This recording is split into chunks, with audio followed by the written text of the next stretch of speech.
إن الحمد لله نحمده ونستعينه ونستغفره ونؤمن به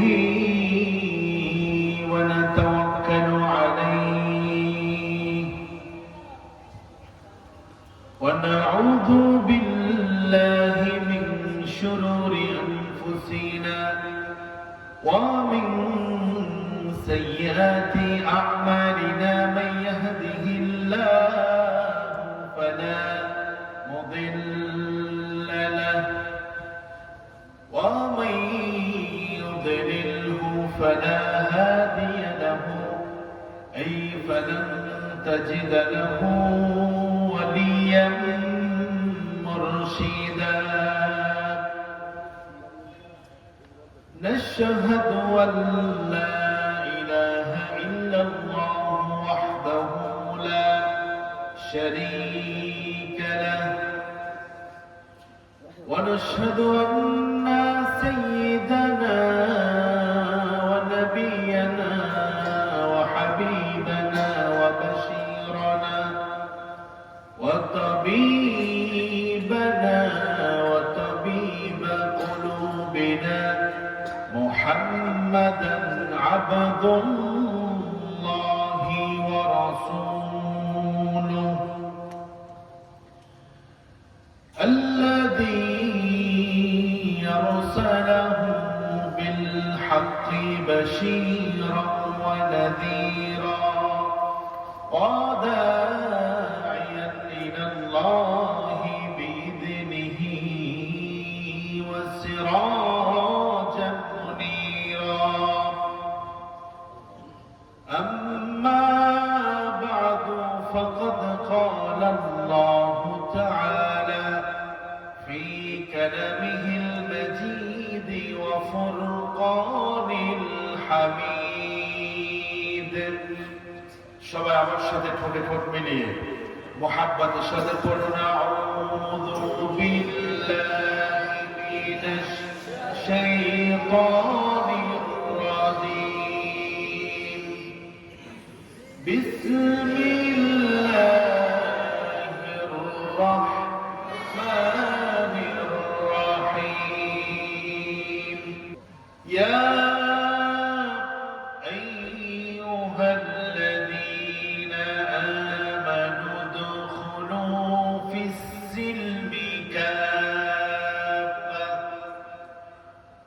ولا تتبعوا خطوات الشيطان إنه لكم عدو مبين وقال تعالى في شان رسوله إرشادا لنا وتعليما إن الله وملائكته يصلون على النبي يا أيها الذين آمنوا صلوا عليه وسلموا تسليما اللهم صل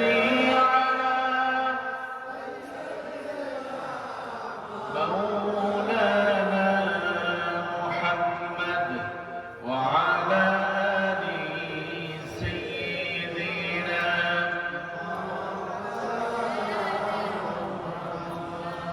আপনারা কি খুব ক্লান্ত নবী প্রেমে মাতোয়ারা হয়ে আকাশ বাতাস মুখরিত করে আমরা সকলে সমস্বরে নবী প্রেমে মাতোয়ারা হয়ে আমরা সকলে বলছি আল্লাহুম্মা সাল্লি আলা মাওলানা মুহাম্মদ ওয়া আলা আলি সাইয়্যিদিনা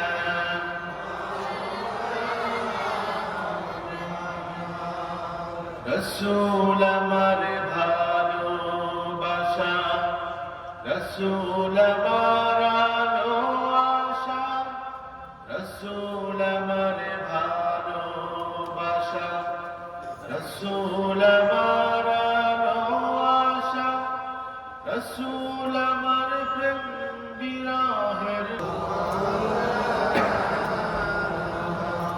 আল্লাহুম্মা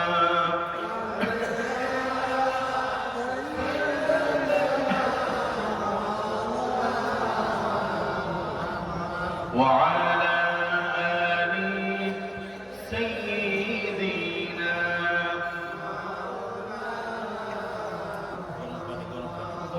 بلغ العلا بكماله كشف الدجى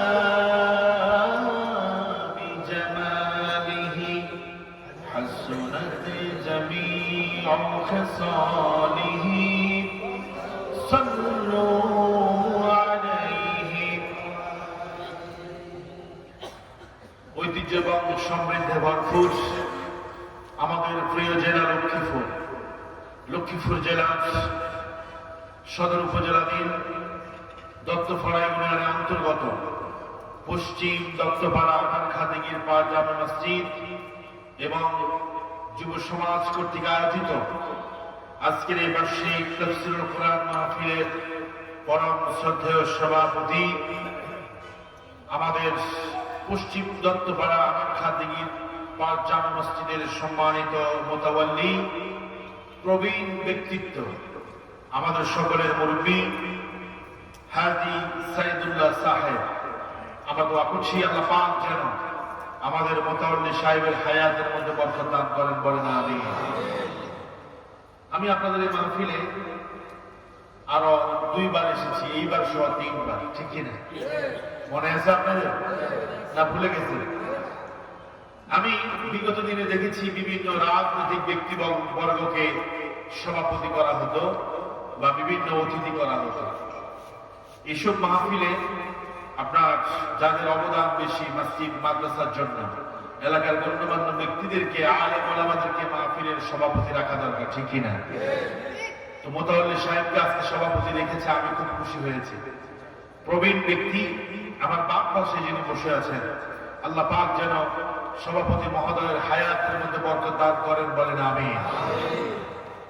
আজকের মাহফিলে বাদ মাগরিব তাকরীর পেশ করেছেন বিশিষ্ট আলিম, নন্দিত মুফাসসির কোরআন, উদীয়মান আলেম, আমার একান্ত বন্ধুবর, বশিকপুর ডিএসইউ কামিল মাদ্রাসার সম্মানিত তাফসীর প্রভাষক হযরত মাওলানা হাফিজ মুফতি ইব্রাহিম খলিল সাহেব। আগামীকাল ওনার বাড়ির সাথে আমার একটা মাহফিল আছে, সেখানে কুমিল্লাতে ইনশাআল্লাহ আমি সেখানে প্রধান মেহমান হিসেবে আগামীকাল কথা বলব। তো ভাই যে কথাগুলো বলেছেন অত্যন্ত চমৎকার কথা বলেন, যে কথাগুলো বলেছেন আল্লাহ পাক আমাদেরকে আমল করার তৌফিক দান করেন, বলেন আমিন। কথা বলেছেন আপনাদের হযরত মসজিদের সম্মানিত স্বনামধন্য ইয়াং এনার্জেটিক খতিব হযরত মাওলানা হাফেজ রিয়াজউদ্দিন সাহেব। আমি দোয়া করছি আল্লাহ পাক হুজুরের হায়াতের মধ্যে বরকত দান করেন। আমার পরে প্রধান মেহমান হিসেবে তাফসীর পেশ করবেন বাংলাদেশ সহ ভারতের বিভিন্ন রাজ্যে যিনি আলোচনা করেন, আন্তর্জাতিক খ্যাতি সম্পন্ন মুফাসসির কোরআন হাফেজ মাওলানা মাহফুজুর রহমান দিনাজপুরি সাহেব। আমার কাছে অবাক লাগে যেই পরিমাণ উপস্থিতি আজকে হয়েছে, আলহামদুলিল্লাহ সামনে আরো হচ্ছে, কিন্তু আফসোস লাগছে এত বিশাল এক মাহফিল, এত ভালো ভালো বক্তা আপনারা দাওয়াত দিয়েছেন, অথচ এই অবস্থা। আজকে যদি এখানে জনসমাবেশ হতো, কোন রাজনৈতিক দলের কর্মসূচি হতো, তাহলে মানুষ কি এর চাইতে কম হতো না বেশি হতো? কনসার্ট হলে, গানের কনসার্ট হলে মানুষ টিকিট দিয়েও জায়গা দেওয়া যেত না, ঠিক কিনা? এই জন্য বাড়িতে করে যারা আছেন, আপনি যদি মুসলমান হন, ইমানের দাবিতে যদি সত্যবাদী হন, ঘরে বসে না থেকে, দোকানে না থেকে, আজকের এই সুন্দর জান্নাতের সামিয়ানার নিচে যদি এসে বসে যেতেন, আপনাকে যিনি জান্নাতি বানায় দিত তিনি কে? ঘরে বসে আছেন, আল্লাহর কাছে কিন্তু জবাব দিতে হবে। আল্লাহ পাক জিজ্ঞাসা করবে, অমুক মাসের অমুক তারিখ, ডিসেম্বর মাসের 22 তারিখ তোমার বাড়ির পাশে মাহফিল হয়েছে, কোরআনের কথা হয়েছে, উলামায়ে কেরামকে দাওয়াত দিয়ে তুমি ঘরে বসে রয়েছ, দোকানে আড্ডা দিয়েছ, চায়ের দোকানে বসে তুমি গল্প গুজব করেছ, মাহফিলের প্যান্ডেল খালি রেখে। জবাব যিনি নিবেন তিনি কে? জোরে বলতে হবে তিনি কে? এই জন্য আমি আমার ভাইদেরকে বলছি, যারা বাহিরে আছেন 2 মিনিটের ভিতরে ঢুকে যান। ইনশাআল্লাহ চমৎকার একটি বিষয় নিয়ে আমরা কথা বলবো ইনশাআল্লাহ। আজকের মাহফিলে উপস্থিত উলামায়ে কেরাম, হুফাজ কোরআন, খুতাবায়ে মাসাজিদ, আইম্মায়ে মাসাজিদ, আমার কলিজার টুকরা যুবক তরুণ কিশোরেরা, কচিকাছাড়া, আমরা আজকের মাহফিলে আসতে পেরে খুশি না বেজার? সবাই বলেন না খুশি না বেজার? আমরা একটা কিতাব থেকে কথা শুনবো, জোরে বলতে হবে সেই কিতাবের নাম কি? এই কোরআনে কি কোনো ভেজাল আছে? মিথ্যা কথা আছে? প্রতারণা আছে? ধোঁকাবাজি আছে? এই কোরআনে যা আছে সবটুকু সত্য কথা। আর কোরআন হচ্ছে কার কিতাব? বাল হুয়া কুরআনুন মাজিদ ফি লাওহিন মাহফুজ। এটা হলো এমন একটা কিতাব, এমন একটি কিতাব যে কিতাব আল্লাহ তাআলা নাযিল করেছেন, এটা লাওহে মাহফুজ থেকে দুনিয়ার জমিনে এসেছে, ঠিক কি না? এজন্য আমরা এই কিতাব থেকে যত বেশি কথা শুনবো তত বেশি আমাদেরকে হেদায়েত দিবেন কে? আপনারা বলেন কে? আল্লাহ যেন আমাদেরকে এই কিতাবের কথাগুলো সুন্দরভাবে বলা এবং আমাদেরকে আমল করার তৌফিক দান করে, বলেন আমিন। সম্মানিত হাজিরিন, আমি কুরআনুল কারীমের 2 নম্বর সূরা, সূরাটার নাম কি? সূরা আল বাকারা। সবাই বলেন না কি নাম? মুসলমান হিসেবে তো আমাদের সবার জানা দরকার কোরআনের 2 নম্বর সূরা কি। এবার সবাই বলেন কোরআনের 2 নম্বর সূরার নাম কি? সূরা আল বাকারা। এই সূরাটার মধ্যে আয়াত আছে 286টা। কয়টা? এবার ঠিক আছে, 76 না 86? খেয়াল রাখবেন, আমি মাঝে মধ্যে একটু আপনাকে পরীক্ষা করবো, দেখি আপনারা জানেন কিনা। এই সূরার ভিতরে আয়াত হলো 286, রুকু হচ্ছে 20টা। বলেন কয়টা? আর এই সূরাটি নবী করিম সাল্লাল্লাহু আলাইহি সাল্লামের হিজরতের পরে মদিনাতে নাযিল হয়েছে, এজন্য এটা মাক্কি সূরা নাকি? মাশাআল্লাহ। হিজরতের পরে যে সূরাগুলো নাযিল হয় সেটাকে বলা হয়েছে মাদানী সূরা। আর হিজরতের পূর্বে মাক্কি জীবনে যেটা নাযিল হয়েছে, মক্কার জীবনে, সেটা হচ্ছে মাক্কি সূরা। এবার বলেন, আমরা যে সূরা থেকে এই কথা বলবো, সূরার নাম কি? সবাই কোন সূরার নাম কি? সূরা আল বাকারা। এটা কোরআনের সিরিয়ালের দিক থেকে কত নম্বর সূরা? 2 নম্বর। এই সূরার ভিতরে আয়াত আছে কয়টা? রুকু আছে। সূরাটা মাক্কি না মাদানী? মাশাআল্লাহ। তাহলে সূরার পরিচয়টা আমরা জানলাম, ঠিক কি না? আমরা আলোচনা করব আজকে 208 নম্বর আয়াত। কত নম্বর? সবাই কত নম্বর?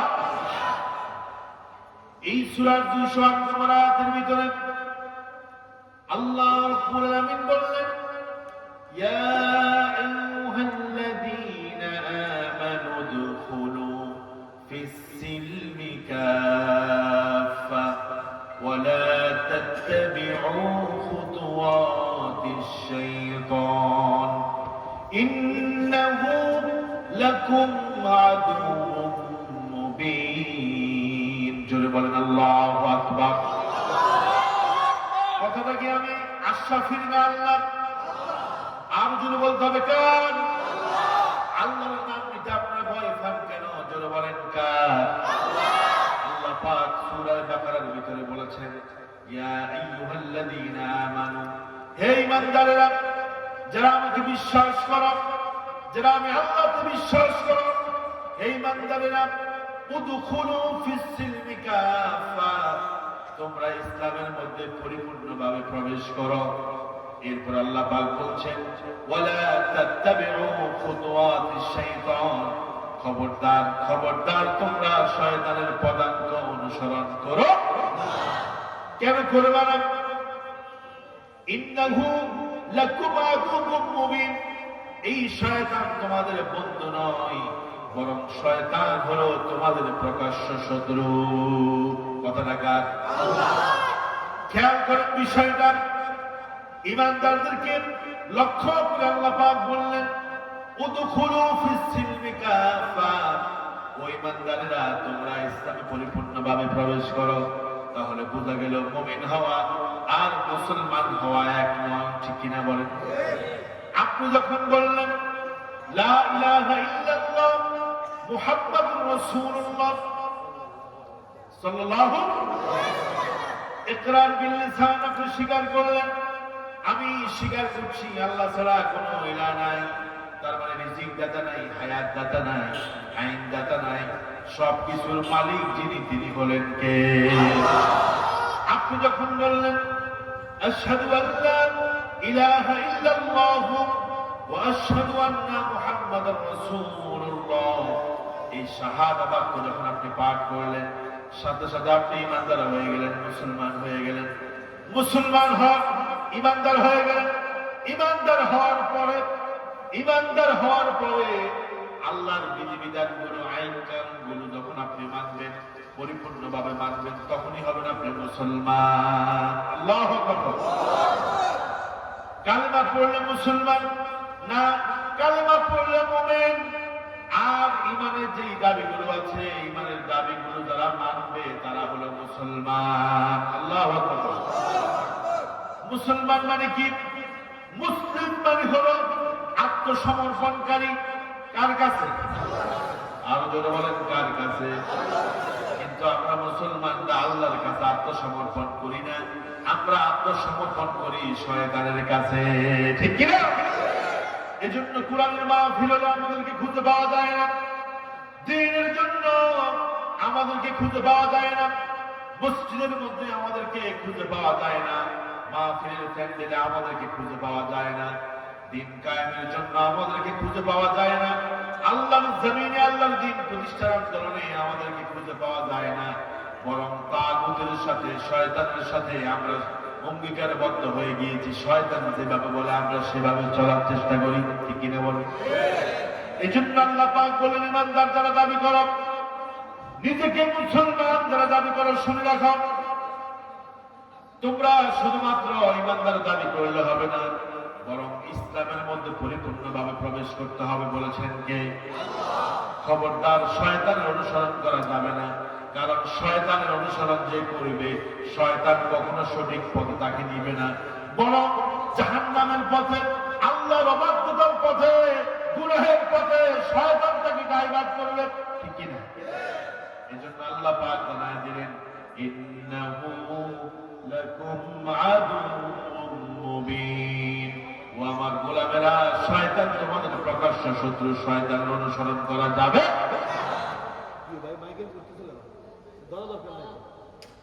আমার ভাইরা, সাউন্ড ঠিক করে, এখনো হয় নাই, এটা কি সাউন্ড দিছে আমার সমাজের ভাইরা? তাহলে আল্লাহ পাক বলতেছে আমাদেরকে ইসলামে পরিপূর্ণভাবে ঢুকতে হবে, তার মানে আমরা ইসলামে পরিপূর্ণভাবে ঢুকতে পারি নাই, ঠিক কিনা? জোরে বলেন, ঢুকতে পারি নাই। আপনি দেখবেন যে আমরা হলাম সুবিধাবাদ, চিন্তাবাদ। সুবিধাবাদ, বৃষ্টিতে এইদিকে ছাতা, যেটা সুবিধা আমরা ওটা মানি, আর যেটা মানতে গেলে বিপদ আসবে, মুসিবত আসবে, সমস্যা হবে, সেটা আমরা মানতে রাজি হই না, ঠিক কিনা? দেখবেন হজ করতে গেছে টাকার জোরে, আপনার শয়তানকে জামানার মধ্যে পাথর মেরেছে, ঠিক না? পাথর মেরে একেবারে শয়তানের কল্লা ফেলায় দিচ্ছে। অনেক হাজি সাহেব বাংলাদেশ থেকে যায়, জোসেফ খেলায় পাথর শেষ হওয়ার পরে জুতা মারে শয়তানদের, ঠিক কিনা? এক হাজিরে দেখলাম যে ছাতা, তার হাতের মধ্যে ছাতা ছিল, ওই ছাতা মারছে শয়তানকে। কেন? কারণ শয়তান দুশমন। কিন্তু দেখা গেছে ওই হাজি সাহেব দেশে আসার পরে এমন এমন কাজ করতেছে, শয়তানকে খাইছে। তুমি আমার মক্কার মধ্যে পাথর মারছো, আর বাংলাদেশে তুমি আমার চাইতে বড় শয়তানি করতেছো, তোমারও তো আমি পাইলে ছাতা না আরো বড় কিছু মারতাম, ঠিক কিনা? কথা বলেন, ঠিক কিনা? এরকম আছে কিনা আমাদের দেশে? হাজি সাহেব তার আদর্শ ঠিক নাই, চরিত্র ঠিক নাই, জাল দলিল করে মানুষের জমিগুলো নিয়ে যায়, এরকম কিছু কিছু হাজি সাহেব আছে কিনা? আবার ভালো হাজি সাহেবও আমাদের দেশে আছে, ঠিক কিনা? যারা মসজিদ করে, মাদ্রাসা করে, দ্বীনের প্রতিষ্ঠার জন্য দান করে, আল্লাহ জমিনে আল্লাহ দ্বীন প্রতিষ্ঠার জন্য চেষ্টা করে। আবার বহু হাজি আছে কেমনে মানুষের জমিন দান দলিল করে জমিনের আইন কেটে পাকা করে মানুষকে ঠকানো যায়, এরকম হাজি সাহেব আমাদের দেশে আছে, ঠিক না? এজন্য আল্লাহ রাব্বুল আলামিন বললেন, ইয়া আইয়ুহাল্লাযীনা আমানুত্তাকুল্লাহা হাক্কা তুকাতিহি ওয়া লা তামুতুন্না ইল্লা ওয়া আনতুম মুসলিমুন। হে ইমানদারেরা, আমি আল্লাহকে ভয় করার মতো ভয় করো, বাইতুল্লাহ থেকে আমাকে ভয় করবা, আমার ভয়ের চোখ থেকে পানি ফেলবা, হাজরা আসওয়াদের মধ্যে চুম্বন দিবা, শয়তানকে পাথর মারবা, আবার দেশে আসার পরে সব ভুলে যায় আবার শয়তানে চালবা, এটা হবে না। আবার আল্লাহ পাক বলেন, ওয়ালা তামুতুন্না ইল্লা ওয়া আনতুম মুসলিমুন, মুসলমান না হয়ে মরো না। মুসলমান কাকে বলে? মুসলমান বলে ওই ব্যক্তিকে যে ব্যক্তি মুসলমান দাবি করার পরে আল্লাহর আইনের বাহিরে কোনো কাজ করবে না, কোনো কথা বলবে না, শরীয়তের বাহিরে কোনো কিছুই সে করবে না, শরীয়তের বাহিরে কোনো কাজ করবে, আল্লাহ যা বলে তাই করবে, আল্লাহ যেভাবে বলে, ইসলাম যেভাবে বলে, কোরআন যেভাবে মানুষ ঠিক সেভাবেই করবে, এর বাহিরে কোনো কাজ করবে। আমার ভাইয়েরা, মুসলিম জাতির একজন পিতা আছে, তার নাম কি? ওর বাইরে ভাই মনে হয় দুই একজন বলছে, বাকিরা জানে না। কারণ 16টি বছর আমাদেরকে এমন বাপের পরিচয় আমাদের মুখ দিয়ে বাইর করছে, এখন ওই বাবার নাম পৃথিবীতে আমরা আসল বাবার নামে ভুলে গেছি, ঠিক কি? তোমরা যাদেরকে জাতির পিতা বানাইছ ওরা আসলে জাতির পিতা নয়, ঠিক কিনা? জাতির পিতা হওয়ার কোন কোয়ালিটি তাদের ভিতরে নাই, ঠিক কিনা? খামোখা জাতির পিতা বানাইয়া প্রতি বছর 400 কোটি টাকা দিয়ে তার মূর্তি বানাইয়া ভাস্কর্য বানাইয়া রাস্তার পাশে পাশে দিত। এখন কি সেগুলো আছে? আর কথা আছে? ওই যে আমাদের সিরিয়ার যে অবস্থা হয়েছে, আমাদের যে অবস্থা সিরিয়ার ঠিক একই অবস্থা। 1971 সাল থেকে তার বাপ বাশার আল আসাদের বাবা 2000 সাল পর্যন্ত সে রাষ্ট্র চালাইছে, জুলুম নির্যাতন এরকম পরিমাণে করেছে। পত্রিকা রিপোর্ট করেছি, আমি ভুয়া কথা বলি না। এই বাশার আল আসাদ এবং তার বাবা হাফিজ আল আসাদ, এই দুইজন মিলে 53 বছরে 5 লক্ষ মুসলমানকে হত্যা করেছে। নাউযুবিল্লাহ। আপনি অবাক হয়ে যাবেন, প্রায় 26 লক্ষ মুসলমান তুরস্কে শরণার্থী হয়েছে সিরিয়ার মানুষ। আপনার জেলখানার মধ্যে রেখেছে, খাবার নাই, পানি নাই, কোনো কিচ্ছু নাই, হাঁটতে দেখা যায়। একটা ছেলে, তাকে যখন এই নিষ্ঠুর বাশার আল আসাদের লোকেরা আপনার গুলি তাক করেছে তার মাথার মধ্যে, তাকে শেষ করবে, ওই ছেলেটা বলছে, আমাকে মেরো না, আমি কিন্তু আল্লাহর কাছে বলে দেব। ওদের চোখের পানি পড়ে যদি এরকম জমা করা যেত কয়েকটা সাগর হতো। বছরের পর তাদেরকে জুলুম করা হয়েছে, অথচ এরা নিজেদেরকে মুসলমান দাবি করে। জুলুমবাজ, আল্লাহর আইন তারা চায় না, জমিনের মধ্যে তারা জুলুম করেছে। আল্লাহ পাক বলেন, ওয়াতিলকাল আইয়ামু নুদাবিলুহা বাইনান নাস, আমি মানুষের মধ্যে এই সময়গুলোকে আবার পাল্টায়া দেই। কখনো জালিম জুলুম করে সফল হয় না। ইন্নাহু লা ইউফলিহুল যালিমুন, আল্লাহ জালিমকে সফল করেন না, কোন না কোন সময় আল্লাহ জালিমকে পরাজিত করেন। এই জন্য আমার ভাইয়েরা, জালিম হওয়া যাবে না, অন্যায় কাজ করা যাবে না, মুসলমান হতে হবে। আর মুসলমান তো হলো সেই ব্যক্তি যার ব্যক্তিগত কোনো কথা থাকে না, বরং আল্লাহ রাব্বুল আলামিন যা বলবে সে তাই করবে, ঠিক কিনা বলেন? সেই তো হবে মুসলমান। ইব্রাহিম আলাইহিস সালাম মুসলমান জাতির পিতা, আমরা এটা ভুলে গেছি। আমরা নকল বাবাকে নিয়ে দীর্ঘ বছর আমরা স্লোগান দিয়েছি, ঠিক কিনা বলেন? মাঝে মধ্যে অনেকে বলে স্লোগান দেয়, খবরদার এই স্লোগান দিলে কিন্তু পুলিশ এখন ফাঁসালাল করবে, ঠিক কিনা? কারণ জাতীয়ভাবে এটাকে বাদ দেওয়া হয়েছে। মুসলমানদের স্লোগান জয় বাংলা, জয় বঙ্গবন্ধু নয়, মুসলমানদের স্লোগান হল লিল্লাহি তাকবীর, আল্লাহু আকবার। মুসলমানদের স্লোগান নারা তাকবীর, আল্লাহু আকবার। মুসলমানদের স্লোগান লিল্লাহি লিল্লাহি তাকবীর, আল্লাহু আকবার, ঠিক কি না? আমি যেখানে জুমা পড়াই তার পাশে একজন লোক ছিল, ওই লোকটা প্রকাশ্যে ঘোষণা দিয়েছে, আল্লাহ আমি যেন মরার সময় জয় বাংলা বলে বলতে পারি। আমি স্পষ্ট ঘোষণা দিয়েছি, যে ব্যক্তি বলল আমি যেন জয় বাংলা বলে দুনিয়া থেকে যেতে পারি, আল্লাহর কসম দিয়া বলি ওই ব্যক্তি কখনো জান্নাতের লোক হতে পারে না, ডানপন্থী লোক হতে পারে না। কারণ রাসূল বলেছেন, মান কানা আখিরু কালামুহু লা ইলাহা ইল্লাল্লাহ দাখালাল জান্নাহ, যে ব্যক্তির জীবনের শেষ কথা হবে লা ইলাহা ইল্লাল্লাহ, রাসূল বলেন ওই ব্যক্তি মরতে দেরি হবে, আল্লাহ রাব্বুল আলামিনের জান্নাতের গ্রাম পেতে দেরি হবে। আর তুমি বলো আমি যেন জয় বাংলা বলে কবরে যেতে পারি, তোমার মতো টাটকা শয়তান পৃথিবীতে আর না, ঠিক কি না? আমরা বলবো লিল্লাহি তাকবীর। দেখেন, এটাকে আবার অনেকে বলে যে জঙ্গিবাদের স্লোগান, ঠিক কি না? এটাকে জঙ্গিবাদের স্লোগান বলে না? আল্লাহু আকবার, এটা নাকি জঙ্গিবাদের স্লোগান। আপনি দেখবেন যে বাংলাদেশের কয়টা দলের স্লোগানের মধ্যে আল্লাহু আকবার আছে? দল মা একটা একটা দল, ধরে ধরে জবাই কর, হস্তা বল, ঠিক কি না? জালো রে জালো, আগুন অমুকের গদিতে আগুন জ্বালো, অ্যাকশন অ্যাকশন ডাইরেক্ট। অথচ তুমি মুসলমান দাবি করো, তোমার স্লোগানের ভিতরে আল্লাহ নাই, রাসূল নাই, আর আমরা স্লোগান যখন দেই নারায়ে তাকবীর, আল্লাহু আকবার, আমার নেতা তোমার নেতা বিশ্বনবী মুস্তাফা, তখন এদেরকে এরা হলো রাজাকার, ঠিক কিনা? আমি বলি আল্লাহু আকবার স্লোগান দিলে যদি রাজাকার হয়, আল্লাহু আকবার স্লোগান দিলে যদি মৌলবাদী হয়, হাজারবার মৌলবাদী হতে রাজি আছি, এরপরও দুনিয়ার কোন পচা স্লোগান আমরা দেব না, ঠিক কিনা? তোমরা বলো আমার নেতা অমুক নেতা, আমার নেতার চরিত্র ফুলের মতো পবিত্র, আমি বলি তোমার নেতার যে চরিত্র কত নম্বর এটা আমরা ঠিক করেই জানি, ঠিক কিনা? আর আমরা বলি আমার নেতা তোমার নেতা বিশ্বনবী, যার বাগানে শুধু মুসলমানরা। ইহুদিরা বলল as a father, as a teacher, as a leader, as a commander, as a lawgiver, as a social reformer, Muhammad sallallahu alaihi wasallam is the superman of the world. Allahu akbar. ইহুদিরা বলল এই পৃথিবীর মধ্যে যদি একজন মহাপুরুষ থাকে তিনি হলেন মুহাম্মদ সাল্লাল্লাহু আলাইহি ওয়াসাল্লাম, কারণ পিতা হিসাবে তিনি সেরা, তিনি নেতা হিসাবে সেরা, শিক্ষক হিসাবে সেরা, সমাজ সংস্কারক হিসাবে সেরা। আল্লাহু আকবার।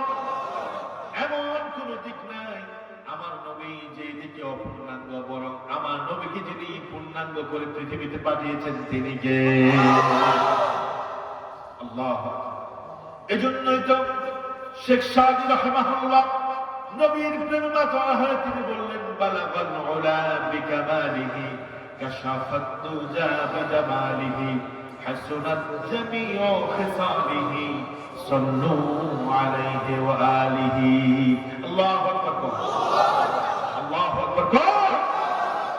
তুমি এমন দল করো তোমার স্লোগানের মধ্যে জীবনে আল্লাহর নাম নাই, তুমি এমন স্লোগান তোমার স্লোগানের মধ্যে নবীর কথা আসে না, দুনিয়ার বস্তা ভরা পোষা আপনার চরিত্রহীন নেতার পিছনে তুমি স্লোগান দাও, আবার বলো যে হ্যাঁ আমি তো ভালো অবস্থানে আছি, হ্যাঁ আবার বললে পরে বিসমিল্লাহ ওয়া আলা মিল্লাতি রাসূলিল্লাহ বলে কবরে রাখবে, আছে কিনা? ফেরেশতারা এত বোকা না যে বিসমিল্লাহ ওয়া আলা মিল্লাতি রাসূলিল্লাহ বলে রাখলেই রাসূল তোমার নাম লেখা নেবে, এত সোজা না, ঠিক কিনা? আমি মাঝে মধ্যে একটা উদাহরণ দেই, আপনাদের এখানে কখনো দিচ্ছি কিনা জানি না, আপনারা গপ্তপাড়া বাজারে চাল কিনতে গেলে গঙ্গা মেরে চাল দেখেন কিনা যে আসলে চাল ঠিক আছে নাকি উপরে মিনিকেট নিচে মোটা চাল, ঠিক না? গঙ্গা মারার পরে যদি ভিতরে দেখেন যে চাল তো মোটা চাল, উপরে লেখা আছে 1 নম্বর মিনিকেট চাল, ভিতরে হলো মোটা চাল, তখন আপনি কি দিবেন? কি বলবেন? তোমার সব তোমার কাছে রাখো, আমি নেব না, তুমি ধোঁকাবাজ, ঠিক কিনা? কবর যখন বিসমিল্লাহি ওয়া আলা মিল্লাতি রাসূলিল্লাহ বলে আপনাকে আমাকে রাখা হবে, ফেরেশতারা বলবে মার রব্বুকা ওয়া মা দীনুকা ওয়া মান হাদা রাজুল, এই তিনটা প্রশ্ন করবে, মানে বঙ্গা মেরে দেখবে আপনি ঠিক আছেন কিনা। যখন কিছুই বলতে পারবে না, লা আদরি বলবে, ফেরেশতারা বলবে তুমি মধ্যে 2 নম্বর, উপর দিকে সিল মারা হয়েছে 1 নম্বর। আল্লাহ রাব্বুল আলামিন বলবেন আলবিসুহু মিনান নার, আলবিসুহু মিনান নার, আফরিসুহু মিনান নার। জাহান্নামের বিছানা বিছায়া দাও, জাহান্নামের পোশাক পরায়া তাকে জাহান্নামের দিকে দাঁড়ায়া দাও। এটা 2 নম্বর উম্মত, এটা রাসূলের উম্মত ছিল না, মুসলমান ছিল না। এটাকে মুসলমান বলে কবর দিছে, আসলে কিন্তু এটা মুসলমান না, ঠিক কি না? আল্লাহ পাক বলছেন ইমানদাররা শুনো, জাতির পিতা ইব্রাহিমের কথা শুনো। ইব্রাহিম তোমাদের মুসলিম জাতির পিতা, মনে আছে? সেখান থেকে কথাগুলো বলতেছি, খেয়াল রাখবেন। আমার কিন্তু আজকে শরীরটা খারাপ যাচ্ছে। আমার ভাইরা অনেক সফর করছে আছে। আমার ভাইরা যখন ইব্রাহিম আলাইহিস সালামকে বলা হলো ইদ ক্বালা লাহু রাব্বুহু আসলিম ক্বালা আসলামতু লিরাব্বিল আলামিন। আল্লাহ পাক বলছেন ইব্রাহিম রে, তোমাকে আমি এমন এক সময়ে পাঠিয়েছি, নমরুদ হলো রাষ্ট্রের প্রেসিডেন্ট, সে হলো মূর্তি পূজারী মুশরিক। তোমাকে যার ঘরে পাঠিয়েছি তোমার বাবা আদরও কিন্তু মূর্তি পূজক। খবরদার এমন ভাবে চলবা তারা তোমাকে মারার জন্য তারা পরিকল্পনা করবে।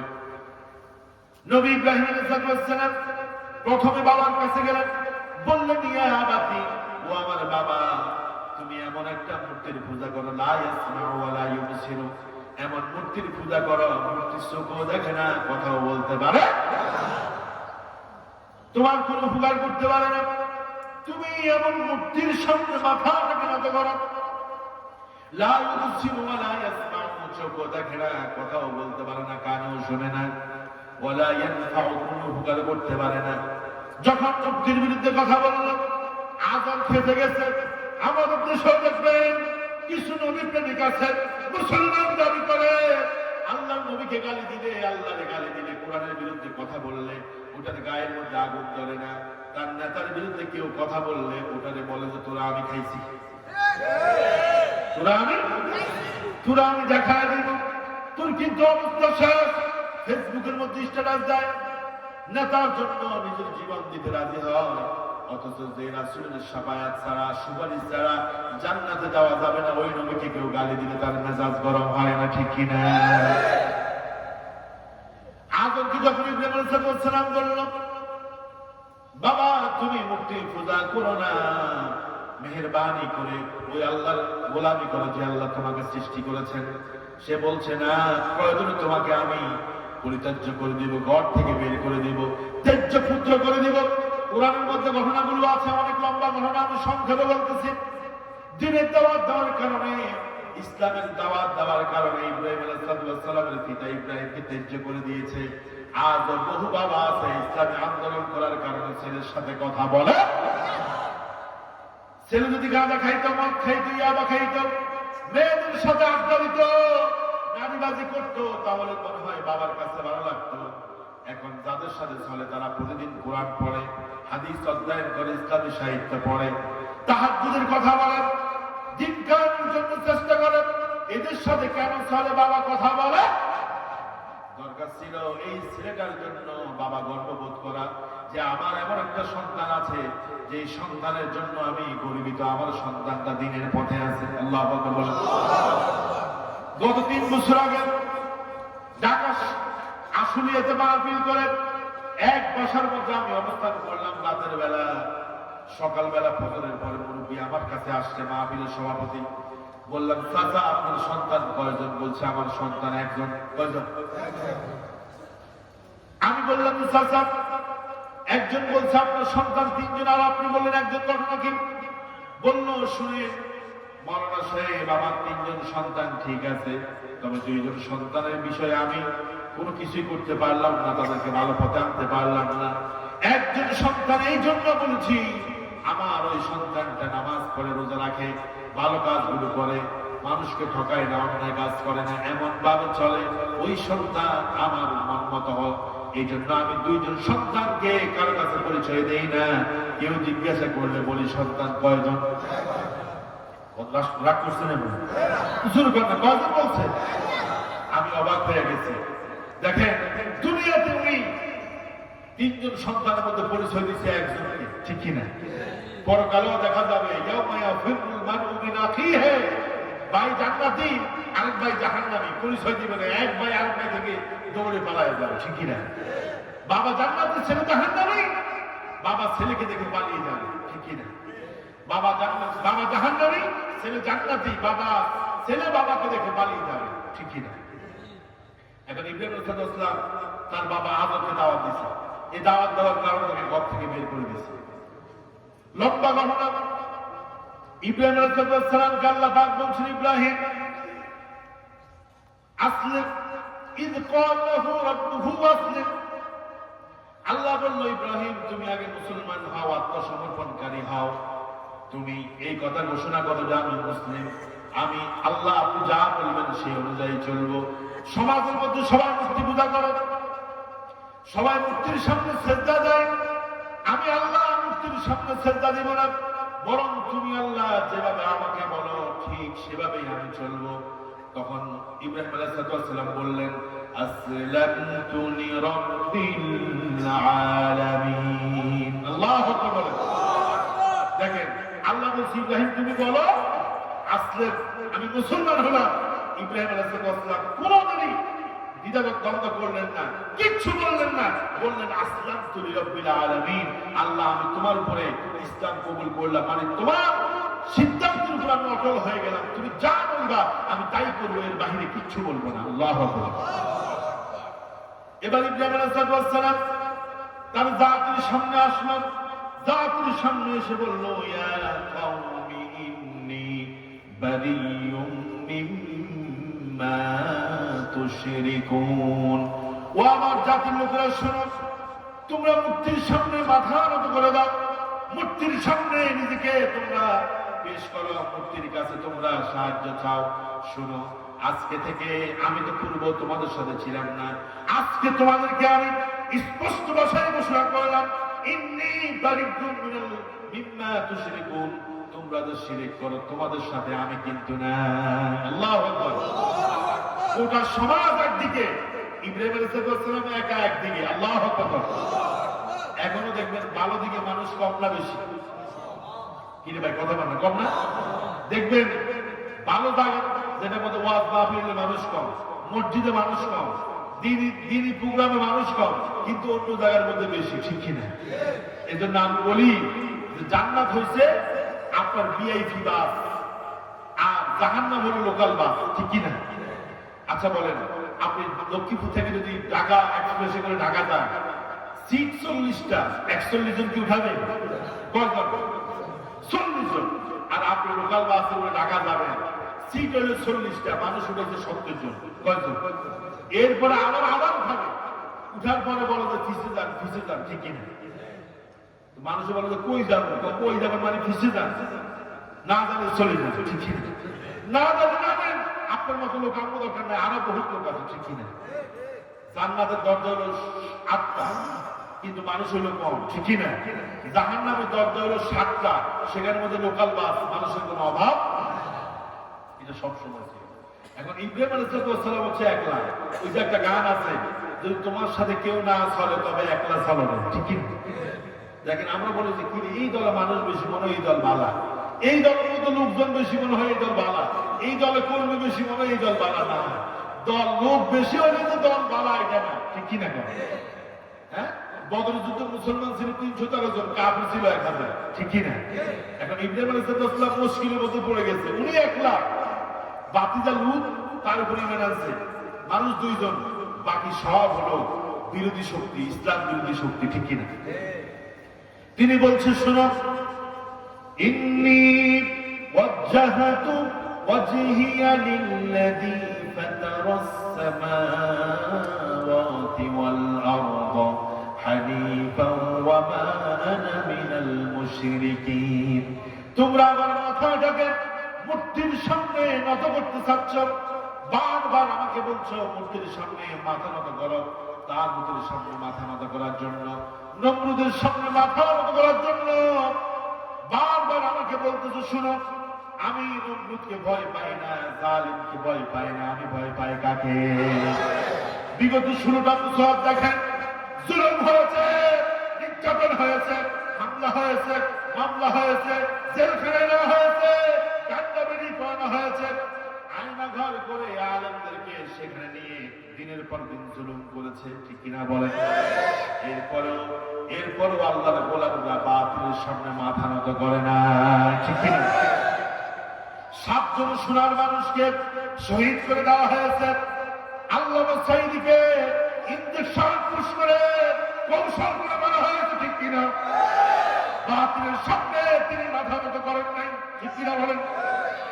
আর বহু হুজুর আছে টাকার বিনিময়ে বিক্রি হয়ে গেছে, কমই জন্ম উপহার দিয়েছে, ঠিক কিনা? এরাও উঠবে, আমরাও উঠবো। আল্লাহ পাক বলছে ফাসাতুবসিরু ওয়া ইউবসিরুন বিআইদিকুমুল মাকতুল, কিয়ামতের দিন বহু হুজুররা জাহান্নামে যাবে যারা জালিমের টাকা খেয়ে জালিমকে কওমি জননী উপাধি দিয়েছে, আমিরুল মুমিনিন উপাধি দিয়েছে, মাদার অফ পিস উপাধি দিয়েছে, ঠিক কিনা? আমরা অনেক জুলুমের শিকার হয়েছি, কিন্তু আমরা মাথা নত করি নাই, কারণ এই কফলটা অনেক দামি। আল্লাহ পাক বলছেন ওয়ালাকাদ কাররামনা বনি আদম, আমি বনি আদমকে সম্মানিত করেছি, সুতরাং জালিমের সামনে মাথা নত হবে না, মাথা নত হবে কার সামনে?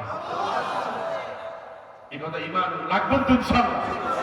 মাহফিলগুলো ঈমান ছাঁচ দেওয়ার জায়গা। আপনি জালিমের ভয়ে, অস্ত্রের ভয়ে আপনি বলবেন যে হ্যাঁ আমি তোমার সাথে আছি, না, এটা ঈমান না। বরং ঈমান তো হচ্ছে সেটা কান্নাকুম বুনিয়ানুন মারসুস, সীসা ঢালা পাঁচিলের মতো দাঁড়িয়ে থাকতে হবে। জেল হলে হবে, জুলুম হলে হবে, আয়না ঘরে নিলে না, সমস্যা নাই। জীবন তো আল্লাহ আগেই দিয়ে দিয়েছে, ঠিক কিনা?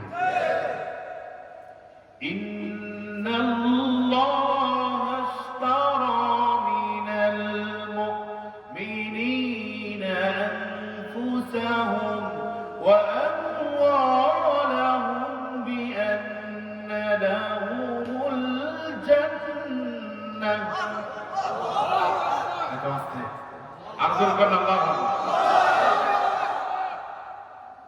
সব কিনে নিচ্ছে কি?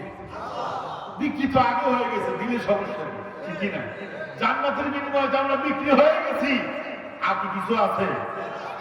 ইব্রাহিম আলাইহিস সালাম বললেন, শোনো আমার এলাকার লোকেরা, জালিমের দুশমনরা, শোনো, তোমরা আমাকে বলছো আমি যদি মূর্তি পূজারী না হই, আমি যদি মূর্তির সামনে সিজদা না করি, তাহলে আমাকে নমরুদ মেরে ফেলবে, আমাকে তোমরা হত্যা করে ফেলবা, সমস্যা নাই।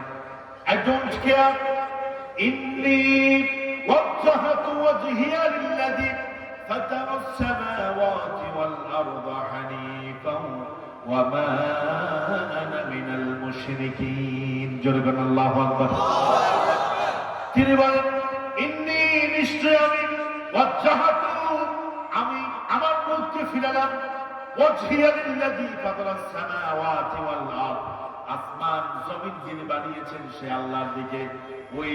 ওই নাদাত মার্কা নমরুদের দিকে আমি আমার মুখকে ফিরাবো না, তার সামনে মাথা নত করবো না। মাথা নত একজনের সামনে করবো, তিনি কে? ওরা বলছে তোমার এত বড় সাহস, তোমার আগুনে দিব। ইব্রাহিম বলে সমস্যা নাই, আগুনে দেওয়ার দায় করো, আমি কিন্তু তোমাদের সাথে অন্যায় কাজ করতে পারবো। আজকে সমাজ দিকে তাকায় দেখেন, টাকার লোভে, সম্পদের লোভে, পদ পদবীর লোভে, ক্ষমতার লোভে বহু মানুষ আছে জালিমের সাথে আঘাত করে, জালিমের সাথে বন্ধুত্ব করে, জালিমের সাথে উঠা বসা করে। তোমরা তো মুসলমান হতে পারো নাই, কারণ তোমাদের মুসলিম জাতির পিতা বাতিলের সাথে আপোষ করে না। ঈমান তাজা হইতেছে। আপনি মুসলমান দাবি করেন, আপনার পিতারি দিয়ে জানেন, আপনার বাবা তো বাতিলের সাথে আপোষ করে না, নমরুদের সাথে কি আপোষ করছে? আল্লাহ যখন দেখলেন ইব্রাহিম আলাইহিস সালাম মুসলমান হয়ে গেছে, আত্মসমর্পণ করেছে আল্লাহর কাছে, নমরুদের আগুন কেউ ভয় পায় না। আল্লাহ পাক বললেন ইব্রাহিম, তোমার পরীক্ষা শুরু হয়ে গেছে, অগ্নি পরীক্ষা, এখন পরীক্ষা শুরু হয়ে গেছে, তোমাকে পরীক্ষা দিতে হবে। আল্লাহ রাব্বুল আলামিন বললেন আগুনের পরীক্ষা দিয়ে তোমার জীবন শুরু হবে। ইব্রাহিম, তোমার কোনো কথা আছে নাকি? ইব্রাহিম বলল না, আমার কোনো কথা নাই। আল্লাহ পাক বলছেন وَإِذِ ابْتَلَى إِبْرَاهِيمَ رَبُّهُ بِكَلِمَاتٍ فَأَتَمَّهُنَّ। আল্লাহ রাব্বুল আলামিন বলেন ইব্রাহিম যখন বলল আমি মুসলমান হয়ে গেছি, আমি ইব্রাহিমকে পরীক্ষা শুরু করলাম। আসলে সে কি নামের মুসলমান না কামের মুসলমান? আল্লাহু আকবার।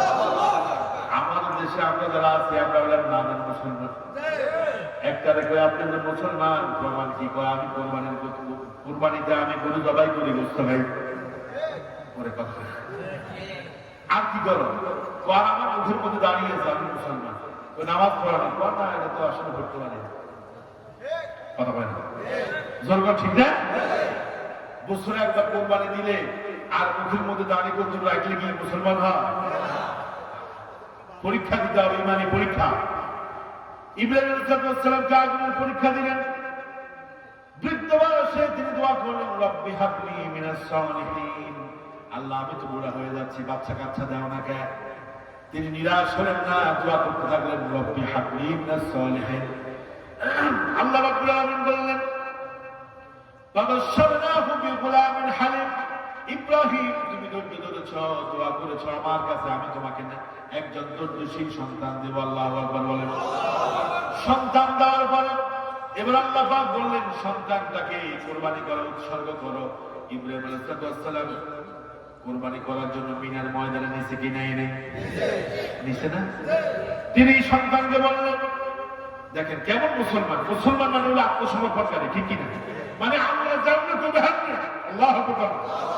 এই কথা বলবে না যে আল্লাহ কেন আমার ছেলেরা আমি জবাই করবো, না আমি ভাবতাম না। আল্লাহ যেটা কইছে হেডা আমরা নোয়াখালী বাজা করে দিই, মানে আল্লাহ যেটা কইছে হেডাই দিব। আমার কথা সন্তান দিছে কি? যে আল্লাহ সন্তান দিলেন, দেখেন মুসলমান কারা বলে? আল্লাহ যে বলছে পরিপূর্ণ মুসলমান হও। ইব্রাহিম আলাইহিস সালামকে আল্লাহ পাক বলছেন, ইব্রাহিম সন্তানকে জবাই করে দাও, আমার জন্য উৎসর্গ করো। ইব্রাহিম ছেলেকে বলছে, ইয়া বুনাইয়া ইন্নী আরা ফিল মানামি আন্নী আযবাহুকা ফানজুর মাযা তারা। ইব্রাহিম রে, আমি স্বপ্ন দেখলাম তোমাকে জবাই করতেছি। আল্লাহু আকবার বলেন। এই ইমানি পরীক্ষায় যদি আল্লাহ তাআলা আমাদের থেকে না, আমরা কি পারবো? পারবো না। আমার ভাইরা, ইব্রাহিম বলল, ও আমার ছেলে, ইন্নী আরা ফিল মানামি আন্নী আযবাহুকা ফানজুর মাযা তারা, আমি স্বপ্নের মধ্যে দেখলাম তোমাকে জবাই করতেছি। ফানজুর মাযা তারা, তোমার মতামত কি? আল্লাহু আকবার। দেখেন আল্লাহ আগেই বলছে তোমার আমি একটা ধৈর্যশীল সন্তান দিচ্ছি। এখন সন্তান ধৈর্যশীল নাকি কুরবানি করার কথা শুনে, কুরবানি করার কথা শুনে অধৈর্যশীল হয়ে যায়, আল্লাহ পরীক্ষা করতেছে। আল্লাহু আকবার। বাবারও পরীক্ষা চলতেছে, ছেলেরও পরীক্ষা। বাবা যখন বললেন, ইসমাঈল ইন্নী আরা ফিল মানামি আন্নী আযবাহু, তোমাকে দেখতেছি জবাই করতেছি, তুমি কি, তোমার মতামত কি? ছেলে বলল, ও আমার বাবা, ইয়া আবাতি ফাআল মা তুমার সাতাজিদুনি ইনশাআল্লাহু মিনাস সাবিরিন। বাবা বলছে, ছেলেরা তোমার জবাই করতে চাই, তোমার কি মতামত? ছেলে বলল, বাবা, ইয়া আবাতি ফাআল মা তুমার, ও আমার বাবা কেন দেরি করেন? আপনার রব আপনাকে যেভাবে আদেশ করেছে আপনি ঠিক সেভাবে আদেশ পালন করেন। আল্লাহ যেভাবে বলেছেন ঠিক সেভাবে করেন। সাতাজিদুনি ইনশাআল্লাহু মিনাস সাবিরিন, আপনি আমাকে ধৈর্যশীলদের কাতারে পাবেন, আমি অধৈর্যশীল হব না। যেমন বাবা তেমন সন্তান, যেমন বাবা তেমন সন্তান। আজকে আমরা কেমন বাবা? আমরা আল্লাহকে ভুলে গেছি, আল্লাহর কোন আদেশ পালন করি না। আমাদের সন্তানগুলো আদেশ পালন করতে চায় না। অথচ ইব্রাহিম বলছেন, হে বাবা, আমি তোমাকে জবাই করতে চাই। ছেলে বলছে, বাবা আমি জবাই হতে চাই। আল্লাহু আকবার।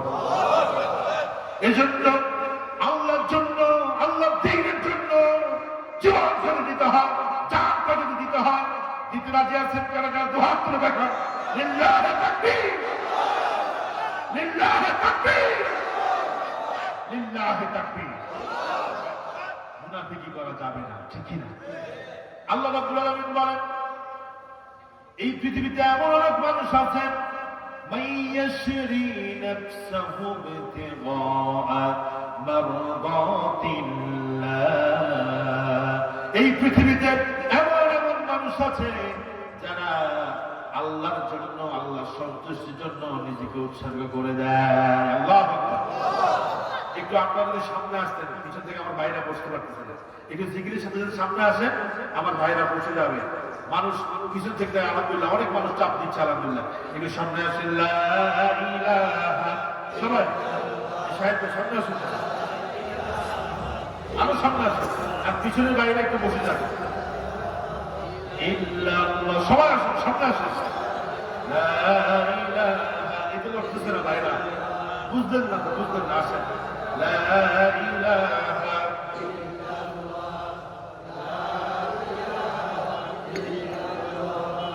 সুবহানাল্লাহ, লা ইলাহা আল্লাহ নামের জিকির করিবে যারা, আল্লাহ নামের জিকির করিবে যারা, আল্লাহর প্রিয় বান্দা তারা, আল্লাহর প্রিয় বান্দা যারা, জান্নাতে প্রবেশ করবে তারা। লা ইলাহা ইল্লাল্লাহ, সুবহানাল্লাহ ওয়ালহামদুলিল্লাহ, লা ইলাহা ইল্লাল্লাহ, সুবহানাল্লাহ ওয়ালহামদুলিল্লাহ, লা ইলাহা ইল্লাল্লাহ, মুহাম্মাদুর রাসূলুল্লাহ সাল্লাল্লাহু।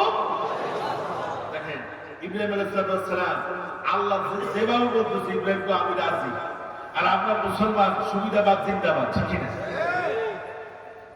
মানে মুখ কায়দায় হজ করছে, টাকা আছে।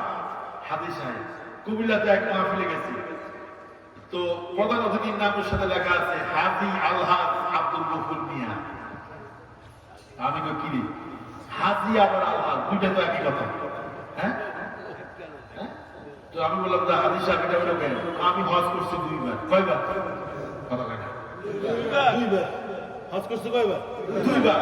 এই জন্য ডবল টাইটেল, কথা কয় না। তো আমি বলছি এটা না দিয়ে আপনি লিখেন যে হাজি স্কয়ার, কথা কয় না।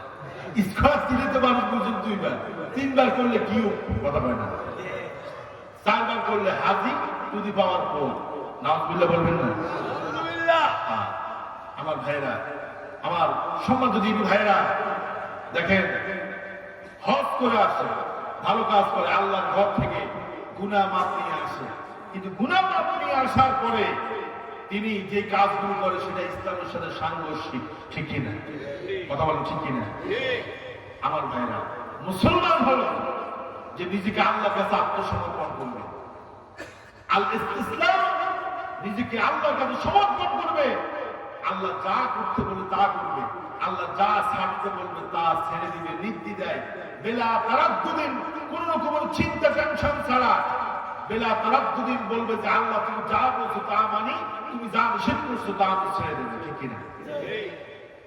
এই যে ঢাকা শহরে একটা আছে হাজি সেলিম, নামের সাথে হাজি আছে না? একজন বললো যে ঢাকা শহরে কেউ যদি তার কাছে জমির মামলা নিয়ে আসতো, যে ভাই আমার জমিনের জামিলা আছে, ওটা কি করতো? ওই জমিটা নিজের নামে নিয়ে নিত, ঠিক না?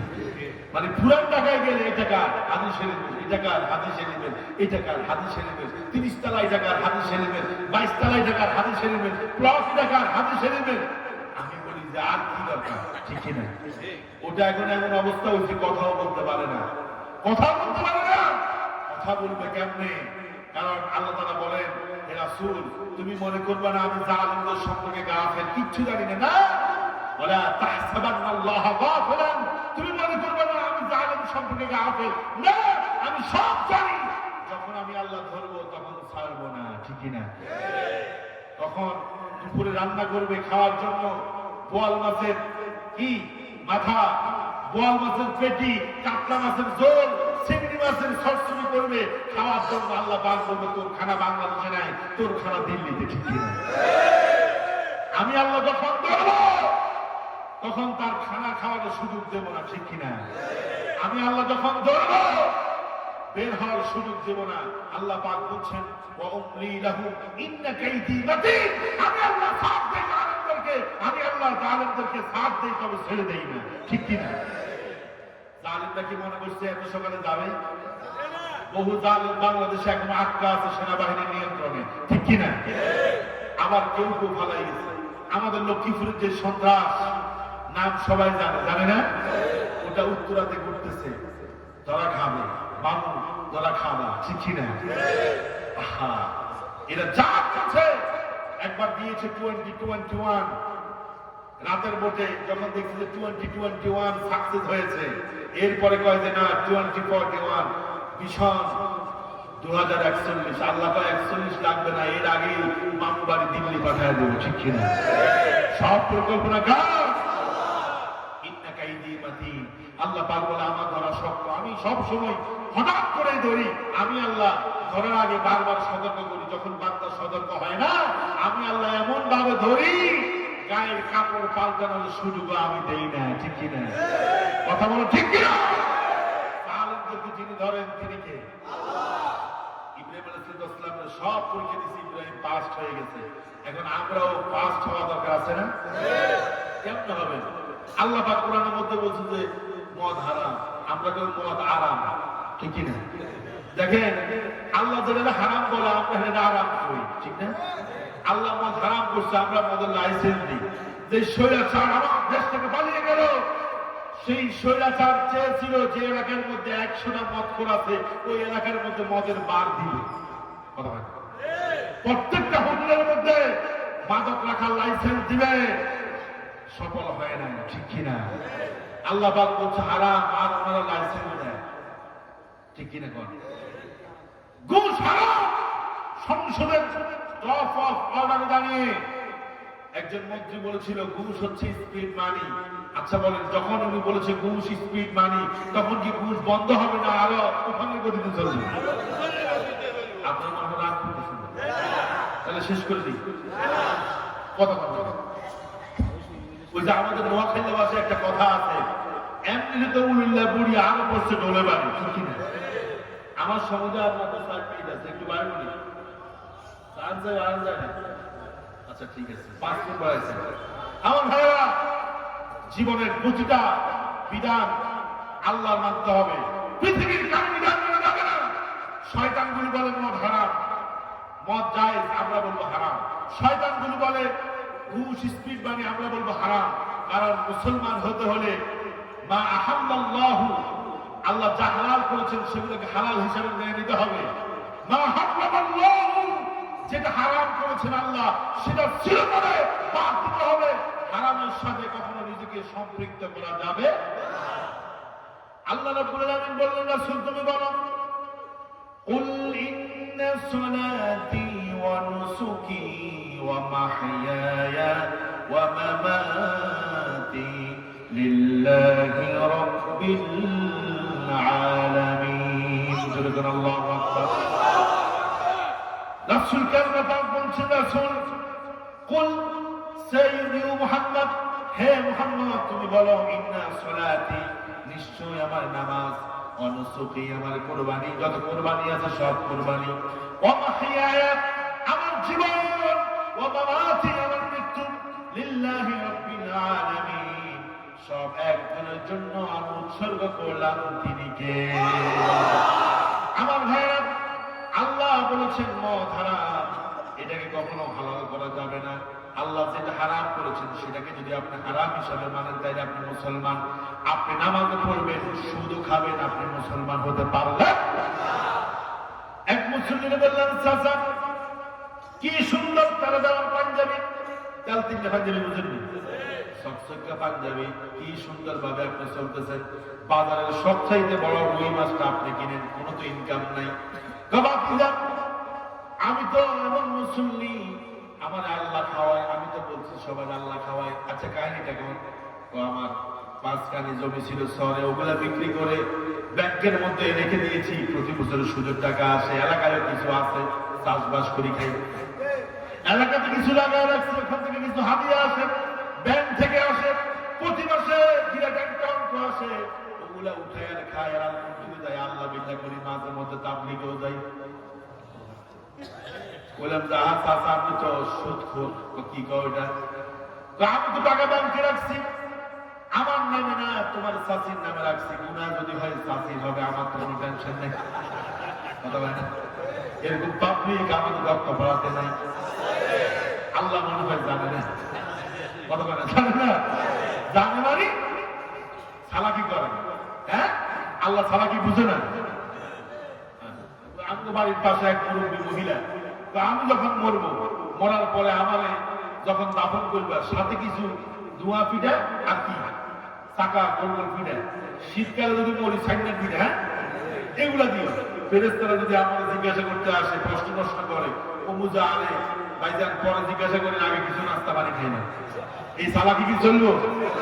কিচ্ছু চলবে না, কবরের মধ্যে কিচ্ছু চলবে না। আমার ভাইরা, চালাকি করে অনেকে পার হতে চায়, পার হওয়া যাবে? কথা বলেন, যাবে? কোন ঘর থেকে জানে আসছিলেন? ভুলে গেছি, বলেন।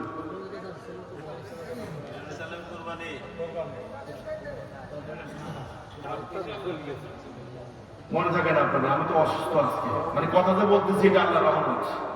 মাগরিবের পর থেকে এক জায়গায় কথা বলতেছি। আমার ভাইরা দেখেন, আমাদের মনে রাখতে হবে কথাগুলো। এখন আপনি এখান দিয়ে নামাজ পড়েন, এখান দিয়ে আবার